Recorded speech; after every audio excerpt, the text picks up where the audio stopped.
പിതാവും പുത്രനും പരിശുദ്ധരൂഹായുമാകുന്ന സത്യേക ദൈവത്തിന്റെ വലിയ തിരുനാമത്തിൽ തനിക്ക് സ്തുതി.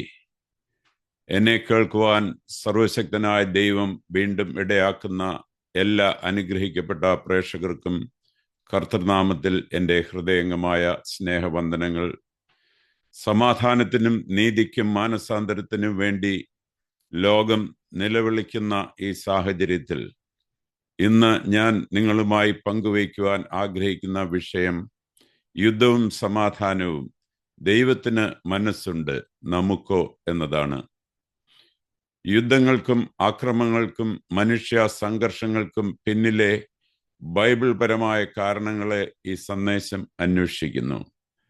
രണ്ടാം ഭാഗത്തിൽ അബ്രഹാമിന്റെ മാതൃകയിലൂടെ കലഹങ്ങൾ അവസാനിപ്പിക്കാനുള്ള ദൈവത്തിന്റെ യഥാർത്ഥ പരിഹാരം നാം പരിശോധിക്കും. ബൈബിൾ ഈ ചോദ്യത്തിന് നേരിട്ട് ഉത്തരം നൽകുന്നു. എന്തുകൊണ്ടാണ് നാം പോരാടുന്നത് എന്ന ചോദ്യം പുതിയതല്ല. ദൈവം അതിന് നേരത്തെ തന്നെ ഉത്തരം നൽകിയിട്ടുണ്ട്. നിങ്ങളുടെ ഇടയിൽ യുദ്ധങ്ങളും കലഹങ്ങളും എവിടെ നിന്ന് വരുന്നു? നിങ്ങളുടെ അവയവങ്ങളിൽ പോരാടുന്ന സുഖേച്ഛകളിൽ നിന്നല്ലയോ? യാക്കോബ് 4:1. യുദ്ധങ്ങൾ യുദ്ധക്കളങ്ങളിലല്ല ആരംഭിക്കുന്നത്, അവ മനുഷ്യ ഹൃദയങ്ങളിലാണ് ആരംഭിക്കുന്നത്. ഇവയിലൂടെ എന്താണത്? അഹങ്കാരം, ഭയം, അമിത വാഞ്ച, അതായത് അത്യാഗ്രഹം, അധികാരത്തോടുള്ള മോഹം, നിയന്ത്രിക്കാനുള്ള ആഗ്രഹം. നേതാക്കൾ വിശ്വാസമുണ്ടെന്ന് അവകാശപ്പെടുമ്പോഴും സമർപ്പണമില്ലാത്ത വിശ്വാസം ശക്തിയില്ലാത്തതാണ്. ദൈവഭക്തിയുടെ വേഷം ധരിക്കുകയും എന്നാൽ അതിൻ്റെ ശക്തി നിഷേധിക്കുകയും ചെയ്യുന്നവർ. 2 തിമോത്തി 3:5. ക്രിസ്തുമതം എന്നത് വെറും പേരിൽ മാത്രമാകുന്നത് അനുസരണത്തിന് തുല്യമല്ല. ലോക നേതാക്കളിൽ പലരും തങ്ങൾ ക്രിസ്ത്യാനികളാണെന്ന് അവകാശപ്പെടുന്നു. എന്നാൽ തിരുവെഴുത്തുകൾ ആഴമേറിയ ഒരു ചോദ്യം അവരോട് ചോദിക്കുന്നു. നിങ്ങൾ എന്നെ കർത്താവേ കർത്താവേ എന്ന് വിളിക്കുകയും ഞാൻ പറയുന്നത് ചെയ്യാതിരിക്കുകയും ചെയ്യുന്നതെന്ത്? ലൂക്കോസ് 6:46. ക്രിസ്ത്യാനി എന്ന് സ്വയം വിളിക്കുന്നത് യുദ്ധങ്ങളെ തടയുന്നില്ല. ക്രിസ്തുവിന്റെ കർത്തൃത്വത്തിന് കീഴിൽ ജീവിക്കുന്നത് മാത്രമാണ് അതിന് പരിഹാരം. യേശു ഒരിക്കലും പറഞ്ഞിട്ടില്ല അധികാരമുള്ളവർ ഭാഗ്യവാന്മാർ എന്നോ, സമ്പന്നർ ഭാഗ്യവാന്മാർ എന്നോ, കീഴടക്കുന്നവർ ഭാഗ്യവാന്മാർ എന്നോ. മറിച്ച് അവിടുന്ന് പറഞ്ഞു, സമാധാനമുണ്ടാക്കുന്നവർ ഭാഗ്യവാന്മാർ, അവർ ദൈവത്തിന്റെ പുത്രന്മാർ എന്ന് വിളിക്കപ്പെടും. മത്തായിയുടെ സുവിശേഷം 5:9. ഉക്രൈൻ യുദ്ധങ്ങൾ മനുഷ്യന്റെ അഹങ്കാരത്തിന്റെ വില. ഓരോ യുദ്ധത്തിന്റെയും ഉക്രൈൻ ഉൾപ്പെടെ വില നൽകുന്നത് നേതാക്കളല്ല, മറിച്ച് അമ്മമാരാണ്, കുട്ടികളാണ്, പിതാക്കന്മാരാണ്, നിരപരാധികളായ സാധാരണക്കാരാണ്. യഹോവയുടെ ഭക്തന്മാരുടെ മരണം അവന്റെ കാഴ്ചയിൽ വിലയേറിയതാകുന്നു. സങ്കീർത്തനങ്ങൾ 116:15. ഒരു മരണവും ദൈവത്തിന്റെ കണ്ണിൽപ്പെടാതെ പോകുന്നില്ല. ഒരു രക്തച്ചൊരിച്ചിലും വിസ്മരിക്കപ്പെടുന്നില്ല. യുദ്ധത്തിന്റെ ഓരോ നിമിഷവും പിതാവായ ദൈവത്തിന്റെ ഹൃദയം തകർന്നുകൊണ്ടാണ് ഇരിക്കുന്നത്. ഭൂമി ആക്രമം കൊണ്ട് നിറഞ്ഞിരിക്കുന്നു. ഉൽപ്പത്തി 6:11. നോഹയുടെ കാലത്തെന്ന പോലെ ഇന്നും ദൈവത്തിന്റെ ദുഃഖം ഒട്ടും കുറവല്ല. അപ്പസ്തോലിക മാതൃക. ഉടമസ്ഥാവകാശമില്ലാത്ത ഒരു ലോകം. അപ്പസ്തോലന്മാരുടെ കാലത്ത് വിപ്ലവകരമായ ഒന്ന് സംഭവിച്ചു. എന്താണത്? മുട്ടുള്ളവർ ആരും അവരുടെ ഇടയിൽ ഉണ്ടായിരുന്നില്ല. നിലങ്ങളോ വീടുകളോ ഉള്ളവർ അവ വിറ്റു. ഓരോരുത്തന് ആവശ്യമുള്ളതുപോലെ വിഭജിച്ചു കൊടുത്തു. അപ്പസ്തോല പ്രവൃത്തികൾ 4:34-35 വാക്യങ്ങൾ. അവർ ഒരു ദിവ്യ സത്യം മനസ്സിലാക്കി. ഒന്നും നമ്മുടേതല്ല, നാം ദൈവത്തിൻ്റെതാണ്. പരസ്പരവും നമ്മൾ കടപ്പെട്ടിരിക്കുന്നു. അനന്യാസിന്റെയും സഫീറയുടെയും പാപം സ്വത്ത് കൈവശം വെച്ചതല്ല, മറിച്ച് വിശുദ്ധി നടിച്ചുകൊണ്ട് ദൈവത്തോട് കള്ളം പറഞ്ഞതാണ്. അപ്പസ്തോല പ്രവൃത്തികൾ 5. ഇന്നത്തെ യുദ്ധങ്ങളും ഇതേ കള്ളത്തിൽ നിന്നാണ് ഉണ്ടാകുന്നത്. ഈ ഭൂമി എൻ്റേതാണ്, ഈ ജനങ്ങൾ വിലയില്ലാത്തവരാണ്, മനുഷ്യജീവനേക്കാൾ വലുതാണ് എൻ്റെ താല്പര്യം. എന്നാൽ ദൈവം പറയുന്നു, ഭൂമിയും അതിൻ്റെ പൂർണ്ണതയും യഹോവയുടേതാകുന്നു. സങ്കീർത്തനങ്ങൾ 24:1. നെഹമ്യാവിന്റെ കോപം.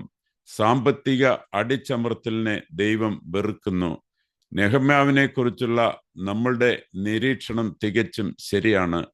അവരുടെ നിലവിളിയും ഈ വാക്കും കേട്ടപ്പോൾ നെഹമ്യാവ് ഏറ്റവും കോപിച്ചു. നിങ്ങൾ ഓരോരുത്തരും സ്വന്തം സഹോദരനോട് പലിശ വാങ്ങുന്നുവല്ലോ. നെഹമ്യാവ് 5:6-7 വാക്യങ്ങൾ. ദൈവം കോപിച്ചത് ശത്രുക്കളോടല്ല, മറിച്ച് പ്രതിസന്ധി ഘട്ടത്തിൽ ദരിദ്രരെ ചൂഷണം ചെയ്ത സ്വന്തം ജനത്തോടാണ്. നെഹമ്യാവ് ആവശ്യപ്പെട്ടു, ഭൂമി തിരിച്ചു നൽകുക, കടം ക്ഷമിക്കുക, നീതി പുനഃസ്ഥാപിക്കുക. നെഹമ്യാവ് പറഞ്ഞു, നമ്മുടെ ദൈവത്തോടുള്ള ഭക്തിയിൽ നമ്മൾ നടക്കേണ്ടതല്ലയോ? നെഹമ്യാവ് 5:9. ഈ സന്ദേശം ഇന്നത്തെ നേതാക്കൾക്കുള്ളതാണ്. യുദ്ധം ശക്തന്മാരെ സമ്പന്നരാക്കുകയും ദരിദ്രരെ തകർക്കുകയും ചെയ്യുന്നു. ദൈവം അത് സഹിക്കില്ല. ലോക നേതാക്കൾക്കായുള്ള ദൈവത്തിന്റെ പദ്ധതി.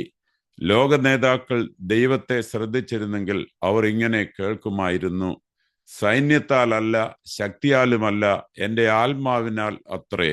സഖറിയാവ് 4:6. മനുഷ്യ, നല്ലത് എന്തെന്ന് അവൻ നിനക്ക് കാണിച്ചു തന്നിരിക്കുന്നു. നീതി പ്രവർത്തിക്കുവാനും കരുണ താല്പര്യപ്പെടുവാനും നിന്റെ ദൈവത്തിന്റെ മുൻപാകെ വിനയത്തോടെ നടക്കുവാനും അല്ലാതെ എന്താണ് യഹോവ നിന്നോട് ചോദിക്കുന്നത്? മീഖ 6:8. നീതി ജാതിയെ ഉയർത്തുന്നു, പാപമോ ജനങ്ങൾക്ക് അപമാനമാണ്. സദൃശവാക്യങ്ങൾ 14:34. ദൈവം നേതാക്കളോട് യുദ്ധം ജയിക്കാൻ ആവശ്യപ്പെടുന്നില്ല, ജീവൻ രക്ഷിക്കാനാണ് ആവശ്യപ്പെടുന്നത്. നാം ഒരേ പിതാവിൻ്റെ മക്കളാണ്. നമ്മൾ ഏവരും അറിയുന്ന ആഴമേറിയ ഒരു ബൈബിൾ സത്യമാണ് അത്. നമുക്കെല്ലാവർക്കും ഒരു പിതാവല്ലയോ ഉള്ളത്? ഒരേ ദൈവമല്ലയോ നമ്മെ സൃഷ്ടിച്ചത്? മാലാഖി 2:10. അതിരുകൾ മനുഷ്യനിർമ്മിതമാണ്, വംശീയത താൽക്കാലികമാണ്, അധികാരം നൈമിഷികമാണ്, എന്നാൽ മനുഷ്യജീവൻ പവിത്രമാണ്. ഭൂമിയിലെങ്ങും വസിപ്പാൻ അവൻ ഒരുവനിൽ നിന്ന് മനുഷ്യജാതിയെ ഒക്കെയും ഉളവാക്കി. അപ്പസ്തോല പ്രവൃത്തികൾ 17:26. ഒരു ജനത രക്തം ചിന്തുമ്പോൾ സ്വർഗം അത് ഒരു കുടുംബത്തിലെ വേദനയായി കേൾക്കുന്നു. ലോക നേതാക്കൾക്കുള്ള സന്ദേശം അത് പ്രവചനാത്മകമായ ജ്ഞാനമാണ്. വിനയമില്ലാത്ത അധികാരം രാഷ്ട്രങ്ങളെ നശിപ്പിക്കുന്നു. അനുസരണമില്ലാത്ത വിശ്വാസം ആത്മാക്കളെ വഞ്ചിക്കുന്നു. നീതിയില്ലാത്ത സമ്പത്ത് ന്യായവിധിയെ ക്ഷണിച്ചു വരുത്തുന്നു. കരുണയില്ലാത്ത വിജയം ദൈവത്തിന് മുമ്പിൽ പരാജയമാണ്. ഇപ്പോൾ രാജാക്കന്മാരെ ബുദ്ധി പഠിപ്പീൻ, ഭയത്തോടുകൂടെ യഹോവയെ സേവിപ്പീൻ.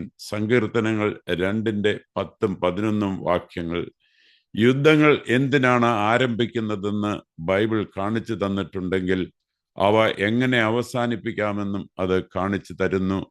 അടുത്ത സന്ദേശത്തിൽ ലോകം ഇപ്പോഴും പിന്തുടരാൻ വിസമ്മതിക്കുന്ന സമാധാനത്തിന്റെ വഴി ദൈവം വെളിപ്പെടുത്തിയ ആ പഴയ കാലത്തേക്ക് നമുക്ക് മടങ്ങാം.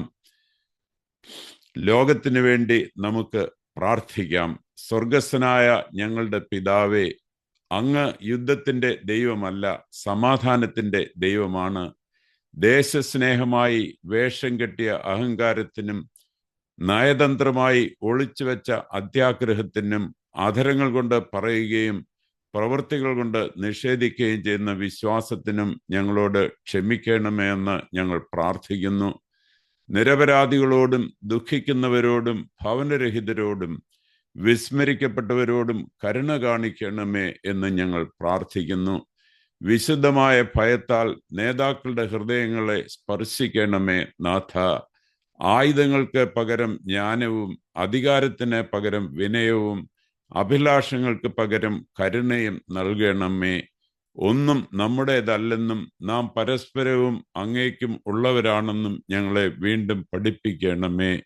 വാളുകളെ കൊഴുക്കളായി അടിച്ചു തീർക്കട്ടെ, നീതി വെള്ളം പോലെ ഒഴുകട്ടെ. ബലപ്രയോഗത്തിലൂടെ അല്ല, മറിച്ച് മാനസാന്തരത്തിലൂടെ സമാധാനം വാഴുവാൻ ഇടയാക്കണമേ. സമാധാനപ്രഭുവായ യേശുവിൻ്റെ നാമത്തിൽ ഞങ്ങൾ താഴ്മയും വിനയവുമായി അപേക്ഷിക്കുന്നു. കൃപയോടെ കേൾക്കണമേ നാഥ. ആമേൻ. ദൈവമേ, നീ അനുഗ്രഹിക്കുന്നവനും അധികം അനുഗ്രഹമുള്ളവനും ഞങ്ങളെ കാത്തുരക്ഷിക്കുന്നവനും ആകയാൽ സൃഷ്ടിക്കുന്നവനായ ഞങ്ങളുടെ കർത്താവേശു മിശിഹാ, നിനക്ക് ഞങ്ങളുടെ രക്ഷയ്ക്കായി നിന്നെ അയച്ച പിതാവിനും ശുദ്ധമുള്ള നിന്റെ റൂഹായിക്കും സ്തുതിയും വന്ദനവും ഇപ്പോഴും എപ്പോഴും എന്നും എന്നേക്കും യോഗ്യമാകുന്നു. ആമേൻ. ഞങ്ങൾ നിങ്ങളെ എല്ലാവരെയും സ്നേഹിക്കുന്നു. ദൈവം നിങ്ങളെ അനുഗ്രഹിക്കട്ടെ. ആമേൻ.